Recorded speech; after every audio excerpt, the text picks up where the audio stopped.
Greetings, hello, and welcome to the show. I am The Chance, and you're watching This Old Base, a mediocre series about fantastic bases. We are just going to talk about a few things before the actual series starts. Some introductions, some explanations, and some context. I think the very first thing we should talk about is what we're doing here at all. I'll fly around in creative so you can see this awesome starting area. And I've already played a little. What we're doing here, every time somebody posts a nice base tour to the forums or the subreddit, there are always a ton, really, not just a handful, but a lot of comments underneath that say one of two things. Ooh, getting a little choppy there. Oh, apologies for the cut. By far the more common comment, or complaint I suppose, is how do you do that? I always, by the time I play through a few mods, I just have this big ugly base, and I don't have the energy or the desire to go back and make it pretty again. So I just end up going through the whole game in cobblestone and wood huts, and things like that, holes, unfurnished holes in the ground. But then there's the flip side. A lot of people, well, fewer people say exactly the opposite thing, and that's, how do you not get burnt? I start out the game, I build a big old base that I'm happy with, and by the time I'm finished, I don't want to play anymore.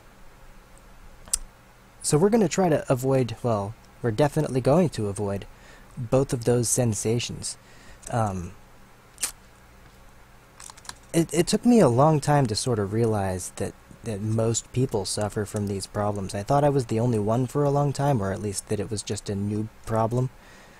But it took me, you know, from 1.5 to 1.7 to get past it, and it was lots of little epiphanies along the way, so I reckon maybe having somebody just tell you how it works will save some people some heartache. So that's what we're doing here. Many of you are already wondering why I'm in a village, and clearly I've cheated magnum torches all around it, and whether me being in a village will wreck this experience. There are a few reasons for that. I flew around looking for this village for the purpose of the series, and then was really fortunate to find two of them just across kind of a river from each other, which is just an awesome starting place. It's not going to interfere with the lessons at all. In fact, it's going to make things more challenging for me, even though I start with a handful of resources in each of these houses. And that's because, as I see it, there are 4 basic ways to start your base in Minecraft. And no matter what you do, it's fundamentally one of these 4 things.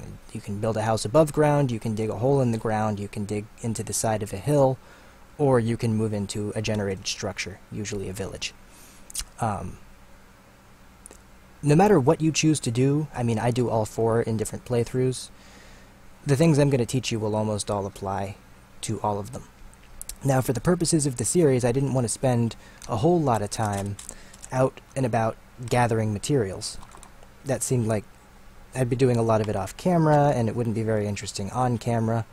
So I don't imagine that I'm losing much by starting with this stuff here in the villages.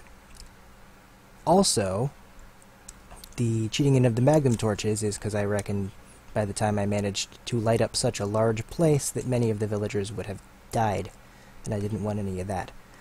As far as the challenge is concerned, it will actually be a little tougher on me to build this base, which is going to be fairly large, because my goal is to make a big, good-looking, modern-looking town, well, fairly modern-looking, and to do that in a completely crowded, generated village is actually pretty challenging, because you have to, every step along the way, you either have to reclaim and renovate some of these houses, or you gotta knock them out of your way and use the footprint that they left behind if you don't want to disrupt what's next door.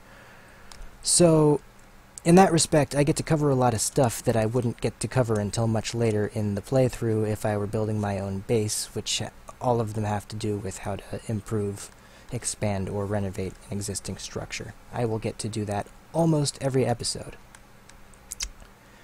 So that's what's going on in the village.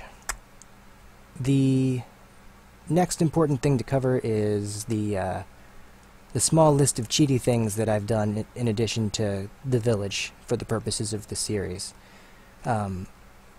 Obviously the Magnum torches, I cheated those in. Next, I will, all playthrough long, I will cheat in chunk loaders.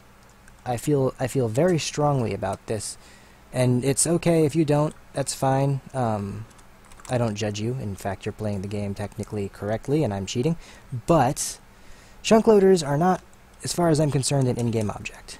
The reason they cost resources is because in multiplayer, on a crummy server or a server with a lot of players, a bunch of chunk loaders are going to put serious stress on the server. You know, the more chunks are loaded, the more memory you're using, and the more chunks it's loading and unloading, the more you're demanding of your processor. And in fact, we had one especially crappy old box that was just thrown together from spare parts that would overheat and shut itself off if we tried to keep more than, I don't remember, you know, how many hundreds of chunks loaded, but wasn't enough for 5 players. So that's why chunk loaders cost resources. I'm in single player. So why should I spend in-game resources on an out-of-game problem, right? It's not like in the game world Steve and Alex have to put these things everywhere or the world goes away when they're not looking at it. That's not what's going on. There's object permanence in Minecraft, so I don't choose to spend Steve or Alex's resources on a software problem. Finally, I have added a few mods, which some people may feel cheaty. We're on Infinity Evolved normal mode, easy difficulty, because I don't want the series to be so much about the gameplay, and so why make it harder. I've also added a couple mods just so that I don't have to spend a lot of time mining off camera and things like that, and those are the Skyblock mods. I added Progressive Automation and Xnihilo and its companions, and for those of you who are thinking that's sort of cheaty, don't worry. I will stop using them for one thing once I get to auto-mining solutions that are intended for survival, and more importantly, I will still do the mining that's important to my methods on camera. I'm just skipping all of the hours of gathering metal and things that would otherwise, I mean, why do I want to do that? You guys don't care where my mats come from, you care what I'm doing with them, right? So, that's that. And the last thing that I want to go over before we get started is the existence of this structure. This is, first of all, I am resetting my playthrough here. Well, not resetting, but yeah. I'm restarting the series. I tried, a couple weeks ago, I did some test footage and tried to record an early episode, thinking that I would gauge interest based on sort of a pilot, but once I reviewed all my footage, it was really, really lousy. So I decided that I should gauge interest first and start over. But then I tried to regenerate this map, I think 5 or 6 times, and the villages were just never as big or as close together as they are here, so eventually I decided that I'll keep this map, and I'll keep the first 3-ish hours of house that I've built.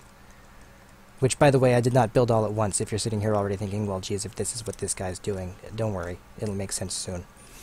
So I decided just to stay here and hope you guys would forgive me for having missed the first few hours of my playthrough.